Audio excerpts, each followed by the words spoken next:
Hello everyone, welcome to our channel. तो friends, इस video में हम लोग आज कार्ल मार्क्स के बारे में डिस्कस करेंगे और कार्ल मार्क्स से रिलेटेड जितने भी इम्पॉर्टेंट पॉइंट्स हैं उनकी जो थ्योरी, कॉन्सेप्ट, बुक्स सभी को देखेंगे। तो चलिए देर न करते हुए वीडियो को शुरू करते हैं। और उसके पहले आपसे रिक्वेस्ट है कि अगर आप वीडियो पहली बार देख रहे हैं मेरे चैनल पर तो प्लीज़ चैनल को सब्सक्राइब कर लीजिए। और अगर आपको वीडियो पसंद आता है तो वीडियो को लाइक शेयर जरूर करिएगा। और हाँ, वीडियो को आप अंत तक देखिएगा क्योंकि सारे इंपॉर्टेंट पॉइंट्स हैं और ये हम नेट के लिए रिवीजन कर रहे हैं जो कि बहुत ज़्यादा इंपॉर्टेंट है। और 26 थिंकर सभी का करेंगे, तो आप वीडियो पूरा देखिएगा और वीडियो को लाइक शेयर ज़रूर करिएगा। तो चलिए स्टार्ट करते हैं। तो देखिए, सबसे पहले जो कार्ल मार्क्स हैं ये कहाँ के हैं? तो ये जर्मनी के हैं। और इनका जन्म कब हुआ था? तो इनका जन्म हुआ था 1818 में और इनकी मृत्यु कब हुई थी? 1883 में। फिर उसके बाद देखिए, सेकेंड पॉइंट है आर्थिक निर्धारणवाद इनको कहा जाता है। आर्थिक निर्धारणवाद क्यों कहा जाता है? क्योंकि ये जो कार्ल मार्क्स हैं ये सामाजिक परिवर्तन में आर्थिक कारकों पर मतलब बहुत ज़्यादा बल देते हैं। और आर्थिक कारकों के अलावा ये सामाजिक परिवर्तन में प्रौद्योगिकी पर भी अधिक बल देते हैं, तो इसीलिए इनको आर्थिक निर्धारणवाद कहा जाता है। अगला पॉइंट है founding father of conflict school. तो इनको क्या कहा जाता है? मतलब अगर पूछा जाए कि कार्ल मार्क्स किस स्कूल से रिलेटेड है, मतलब किस स्कूल से बिलोंग करते हैं, तो वो होगा कॉन्फ्लिक्ट स्कूल। यानी इनको कॉन्फ्लिक्ट स्कूल का फादर भी कहा जाता है क्योंकि जो संघर्षात्मक या संघर्षवादी जो सिद्धांत है तो उसकी शुरुआत किसने की थी? तो कार्ल मार्क्स ने ही की थी, तो इसीलिए इनको founding father of conflict school कहा जाता है। उसके बाद नेक्स्ट पॉइंट है ऐतिहासिक भौतिकवाद एवं द्वंद्वात्मक भौतिकवाद। तो ये जो है, तो इसमें जो कार्ल मार्क्स का सामाजिक परिवर्तन का सिद्धांत है तो इसमें इनका जो ये सिद्धांत है उसको द्वंद्वात्मक भौतिकवाद के नाम से जाना जाता है। तो ये जो है अपने सामाजिक परिवर्तन के सिद्धांत में ऐतिहासिक भौतिकवाद और द्वंद्वात्मक भौतिकवाद दोनों की ये इन्होंने जो है उल्लेख किया है।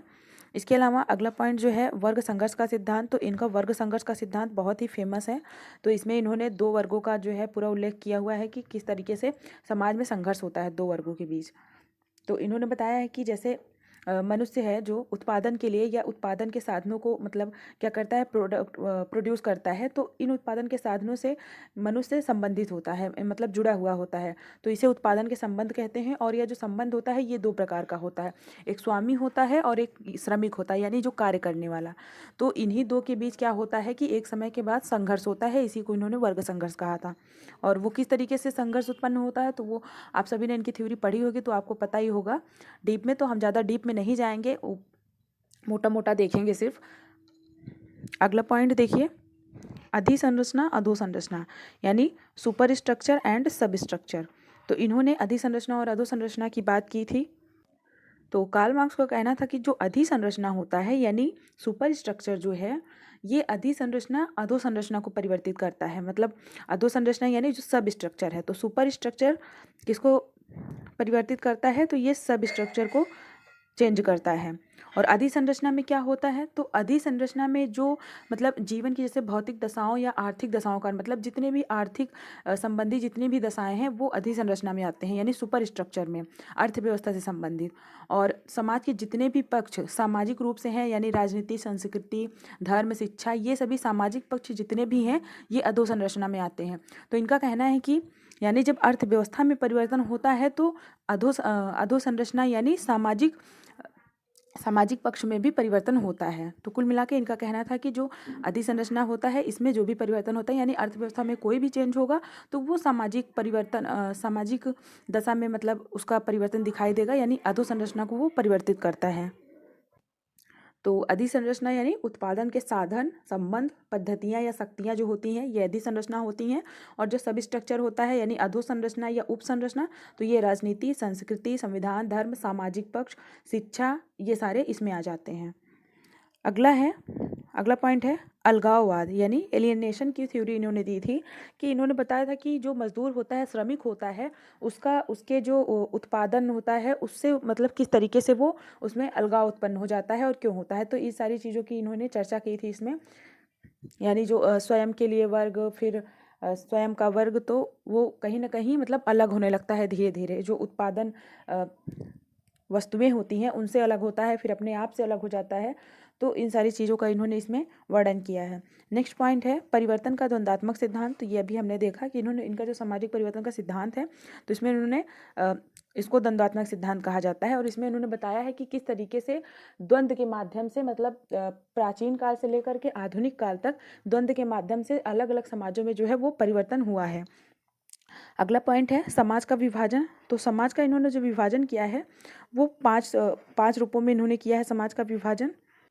वो 5 समाज कौन कौन से हैं? तो पहला इन्होंने बताया था आदिम, पहला आदिम समाज हो गया। दूसरा बताया था एशियाई। तीसरा इन्होंने बताया था प्राचीन। चौथा इन्होंने बताया था सामंतवादी।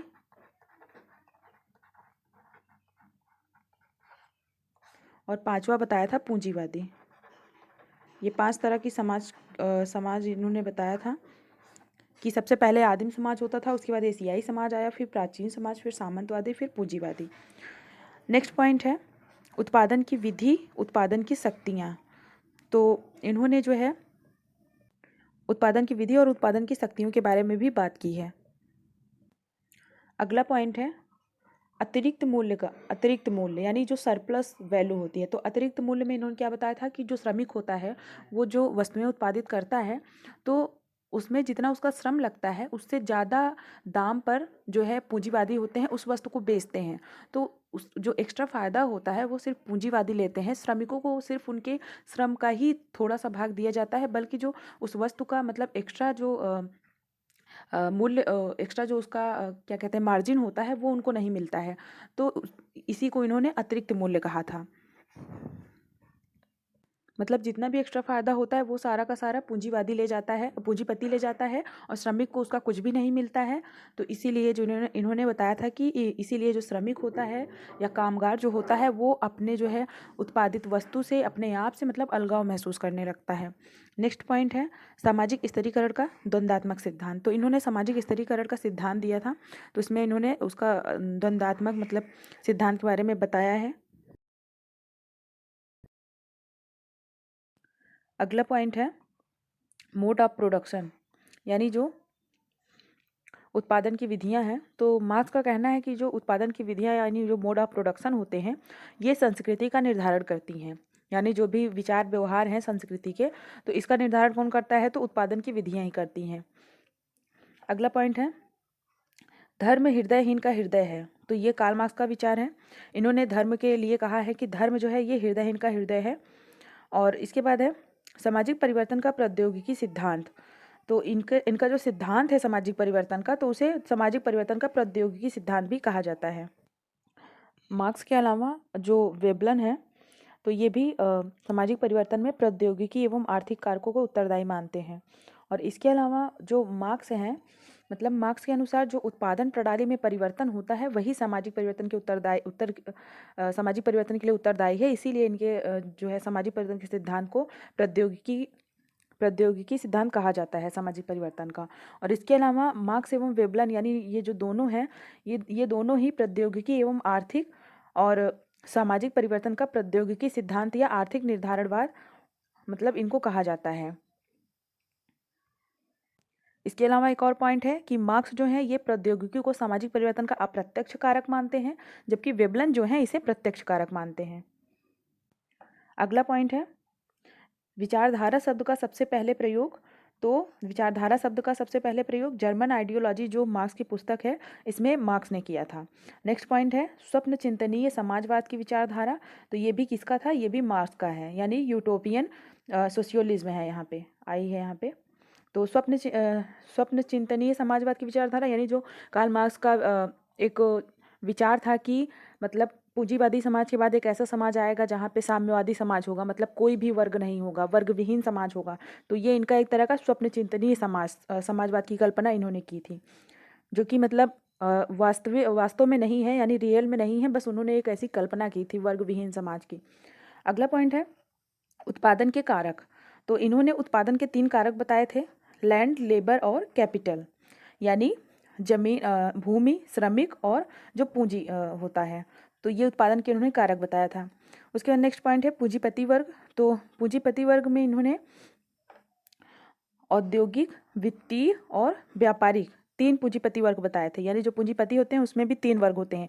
एक औद्योगिक पूंजीपति होता है, दूसरा वित्तीय पूंजीपति होता है, तीसरा व्यापारिक पूंजीपति होता है। नेक्स्ट पॉइंट है, धर्म आत्मविहीन दशाओं की आत्मा है। तो ये कार्ल मार्क्स का कथन है कि धर्म जो है आत्मविहीन दशाओं की आत्मा है। मतलब ये धर्म को बहुत ज़्यादा अच्छा नहीं मानते हैं, तो इसीलिए इन्होंने इनका पूरा जो कथन है इस तरीके से है कि धर्म दमित प्राणियों की कराह है, या हृदय विहीन संसार की संवेदना है, या आत्मविहीन दशाओं की आत्मा है, और यह जनता के लिए अफीम है। ये पूरा इनका एक स्टेटमेंट है। तो जिसमें से सबसे ज़्यादा जो स्टेटमेंट पूछा जाता है कि धर्म जनता के लिए अफीम है, यह किसका कथन है, और इसके अलावा धर्म आत्मविहीन दशाओं की आत्मा है, यह किसका कथन है, तो ये कार्ल मार्क्स का है। मतलब मार्क्स जो है ये धर्म की व्याख्या मतलब ईसाईयत धर्म जो है उसके संदर्भ में करते हैं। और मार्क्स के अनुसार धर्म की उत्पत्ति जो है वो दो प्रकार से होती है। इसको देखिए, मतलब ये धर्म का जो बताते हैं कि इसकी उत्पत्ति दो प्रकार से होती है। तो पहला इन्होंने बताया था कि प्राकृतिक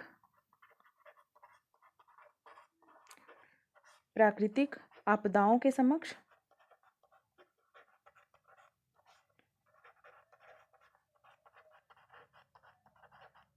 और दूसरा इन्होंने बताया था वर्गीय दमन के समक्ष।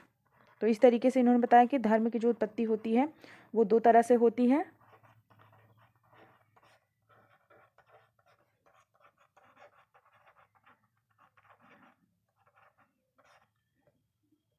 इसके अलावा धर्म के लिए मार्क्स ने कहा है कि जो धर्म है, धर्म का वर्ग जो है, वर्ग संरचना से संबंध यह है कि वह उत्पन्न तो दमित प्राणियों के द्वारा किया जाता है और अंत में वह शासक वर्ग की विचारधाराएं बन जाती हैं। और इस प्रकार धर्म जो है वो असमानता को मतलब दिखाता है। मतलब पहले क्या होता है कि धर्म जो है वर्ग संरचना से संबंधित होता है और उत्पन्न किसके द्वारा किया जाता है, दमित प्राणियों के द्वारा, लेकिन अंत में वह शासक वर्ग जो होता है उसकी विचारधारा बन जाती है। और इसीलिए ये धर्म जो है असमानता को उत्पन्न करता है, इसीलिए ये धर्म को अच्छा नहीं मानते हैं।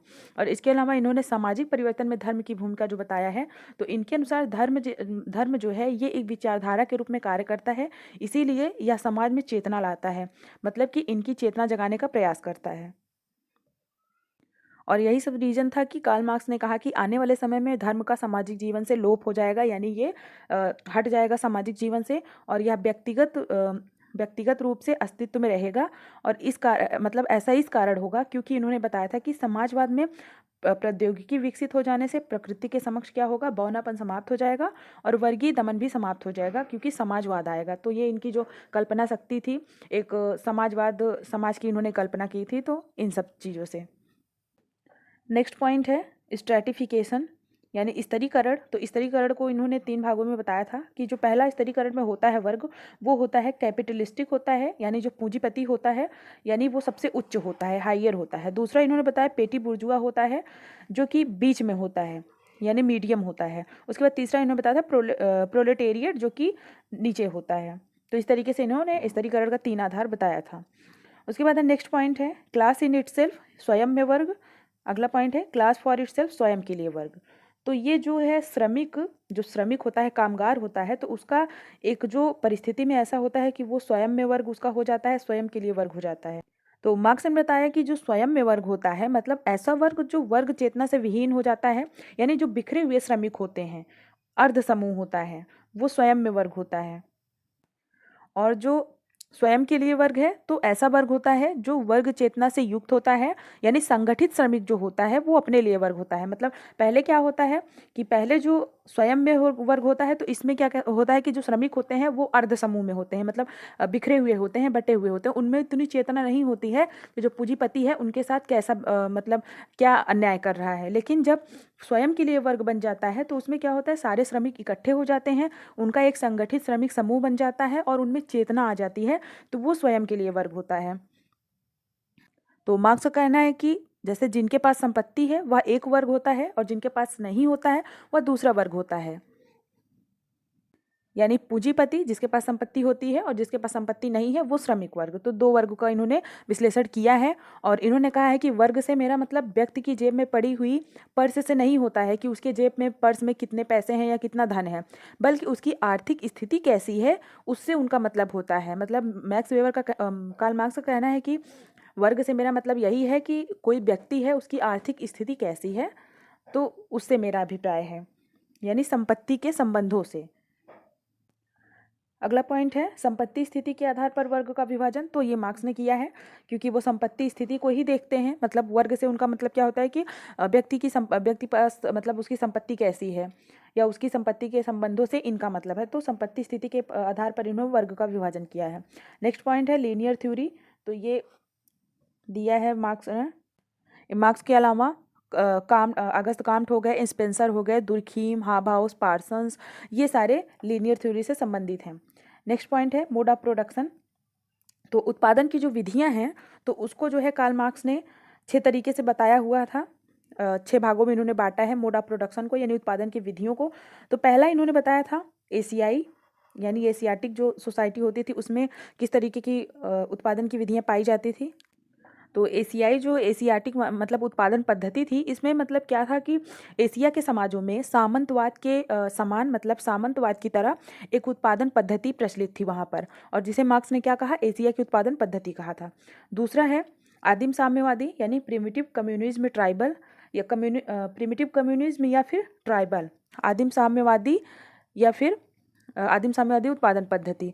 तो इसमें क्या था कि उत्पादन के साधन जो होते थे वो कम विकसित होते हैं और उन पर सामूहिक स्वामित्व होता था। मतलब सब लोगों के संबंध एक ही प्रकार के होते थे। तो ऐसा जो उत्पादन विधि थी वो आदिम साम्यवादी समाज में पाई जाती थी। अगला पॉइंट है प्राचीन यानी एंशियंट या स्लेवरी जो उत्पादन पद्धति होती थी, प्राचीन उत्पादन पद्धति। तो जब उत्पादन के साधन मतलब विकसित हो जाते हैं और दो उत्पादन के संबंध मतलब उसमें आ जाते हैं। मतलब जैसे पहला मतलब जहाँ पे दो वर्गों का उत्पादन दो वर्गों का जहाँ पे विकसित हो जाते हैं वर्ग, जैसे एक स्वामी हो गए यानी मालिक हो गया और दूसरा कार्य करने वाला श्रमिक या फिर जो दास। तो इस वाले उत्पादन पद्धति में क्या हुआ, दो वर्ग आ गए थे, पहला मालिक और दूसरा दास। यानी जो काम करवाता था उसे मालिक कहते थे और जो श्रम करता था उसे दास कहते थे। तो प्राचीन समाज में आकर के जो वर्ग का बंटवारा हुआ था दो वर्गों में। तीसरा है सामंतवादी यानी फ्यूडलिज्म। तो सामंतवादी उत्पादन पद्धति में क्या होता था, इसमें मतलब मुख्य रूप से ये मध्यकालीन यूरोप में पाई जाती थी और इसमें उत्पादन के साधनों का और विकास हो जाता था। मतलब उत्पादन के जो साधन होते थे उसमें और विकास हो जाता था। एक और सामंत होते थे, दूसरी और अर्धदास। तो जो इसमें मालिक और दास होते थे वो सामंतवादी उत्पादन पद्धति में आकर के किस में बढ़ गए, तो इनको मालिक को क्या कहा जाता था, सामंत कहा जाता था, और जो दास होते थे उनको क्या कहा जाता था, अर्धदास कहा जाता था। तो इस तरीके से इसमें भी दो वर्ग हो गए। फिर तीसरा है पूंजीवादी यानी कैपिटलिज्म। तो पूंजीवादी में क्या होता था, ये आधुनिक समाज की विशेषता है पूंजीवादी। तो पूंजीवादी समाज में क्या होता है, इसमें मशीनों का विकास हो जाता है और मतलब बहुत ही बड़े स्तर पर पूंजी व श्रम के साधन होते हैं और इस पद्धति में बड़े पैमाने पर उत्पादन होता है और बाजार के लिए उत्पादन होता है। तो इसमें क्या होता है, एक पूंजीपति वर्ग होता है और दूसरा श्रमिक वर्ग होता है। तो इसमें भी दो वर्ग हो गए। फिर तीसरा छठा है समाजवादी या साम्यवादी, कम्युनिज्म या फिर सोशलिज्म। तो ये जो कार्ल मार्क्स का वर्ग विहीन एक समाज की कल्पना इन्होंने किया था, स्वप्न चिंतनीय जो इनका समाज का कल्पना था, तो इस किसी कल्पना की थी इन्होंने। तो इन्होंने कहा था कि मतलब पूंजीवादी समाज खत्म हो जाएगा, एक ऐसा समाज आएगा समाजवादी या साम्यवादी समाज आएगा जिसमें कोई भी वर्ग नहीं होगा और सभी जो होंगे वो स्वतंत्र होंगे। मतलब समाजवादी साम्यवादी उत्पादन की जो पद्धति है, यह पद्धति दो अवस्थाओं में पाई जाती है। पहला इन्होंने बताया था कि जैसे प्रत्यक्ष अवस्था जो समाजवाद है, तो इनका कहना था कि उत्पादन के साधन एक ही प्रकार के होंगे, मतलब वर्ग विहीन समाज होगा और श्रमिक वर्ग की जो तानाशाही होगी, मतलब पूंजीपति वर्ग का तानाशाह खत्म हो जाएगा, श्रमिक वर्ग की तानाशाही होगी और सभी को जो है श्रम के अनुसार उनका जो है मूल्य मिलेगा। और दूसरी अवस्था इन्होंने बताया था कि इस अवस्था में मतलब न केवल वर्ग विहीन समाज होगा बल्कि राज्य विहीन भी होगा। इनका कहना था कि जो साम्यवादी समाज होगा उसमें वर्ग विहीन समाज भी होगा और राज्य विहीन यानी राज्य का कोई स्थान नहीं होगा, राज्य विहीन समाज होगा और इस अवस्था में सभी को उनकी आवश्यकता के अनुरूप जो है फल मिलेगा। तो इस तरीके की कल्पना इन्होंने किया था कार्ल मार्क्स ने। अगला पॉइंट है धर्म जनता के लिए अफीम है। तो अभी हमने इनका जो विचार है धर्म से संबंधित उसके बारे में डिस्कस किया है। आगे देखिए इनके कुछ इंपॉर्टेंट बुक्स के नाम हैं, उसे देख लेते हैं। तो पहला है द फिलॉसफी ऑफ पॉवर्टी, 1947 में आई थी। उसके बाद है क्लास स्ट्रगल इन फ्रांस। तीसरी बुक है class and class conflict in industrial society. चौथा है जर्मन आइडियोलॉजी और पांचवा है कम्युनिस्ट मैनिफेस्टो 1948। ये एंजल्स और मार्क्स ने मिलकर के लिखी थी। इसके अलावा एक दो पॉइंट छूट गए हैं, उसको देख लीजिए। जैसे इन्होंने जो बताया पूंजीपति वर्ग के बारे में, तो इन्होंने पूंजीपति वर्ग के 3 वर्ग बताए थे, औद्योगिक, वित्तीय और व्यापारिक। यानी औद्योगिक पूंजीपति वर्ग, तो इन्होंने कहा था कि जो औद्योगिक पूंजीपति वर्ग होते हैं वो कारखाने से पैदा होते हैं, यानी जो विकसित देशों में होते हैं। और इन्होंने दूसरा जो वित्तीय पूंजीपति वर्ग बताया, तो इन्होंने कहा कि वित्तीय पूंजीपति वर्ग बैंकों से पैदा होते हैं और ये समाजवादी देश में होते हैं। और तीसरा जो इन्होंने बताया व्यापारिक पूंजीपति वर्ग, तो इन्होंने कहा कि व्यापारिक पूंजीपति वर्ग व्यापार से पैदा होता है, जो कि विकासशील राष्ट्र में होते हैं। आई होप मैंने जितना भी पॉइंट डिस्कस किया आपको समझ में आ गया होगा अच्छे से। आप कमेंट करके ज़रूर बताइएगा, और कोई भी चीज़ें अगर छूट गई हैं तो उसे आप कमेंट बॉक्स में ज़रूर बताइएगा कमेंट करके। और अगर आपको वीडियो पसंद आया है, वीडियो आपके लिए हेल्पफुल रही है, तो प्लीज़ वीडियो को लाइक शेयर ज़रूर करिएगा। और अभी तक चैनल को सब्सक्राइब नहीं किया तो चैनल को सब्सक्राइब कर लीजिए। और कार्ल मार्क्स से संबंधित अगर आपको और डिटेल में वीडियो देखना है तो आप जो है मेरे चैनल पे प्लेलिस्ट में जाकर के देख सकते हैं। कार्ल मार्क्स का अलग से वीडियो पूरा इनकी सारी मतलब पूरे डिटेल में पड़ा हुआ है, आप देख सकते हैं। तो आपसे बस इतना रिक्वेस्ट है कि प्लीज़ अगर आपको वीडियो पसंद आता है तो वीडियो को ज़्यादा से ज़्यादा शेयर करिए, लाइक करिए, और चैनल को सब्सक्राइब नहीं किया तो चैनल को सब्सक्राइब कर लीजिए। तो आज के लिए बस इतना ही, मिलते हैं नेक्स्ट वीडियो में एक और थिंकर के साथ। तो thank you so much for watching.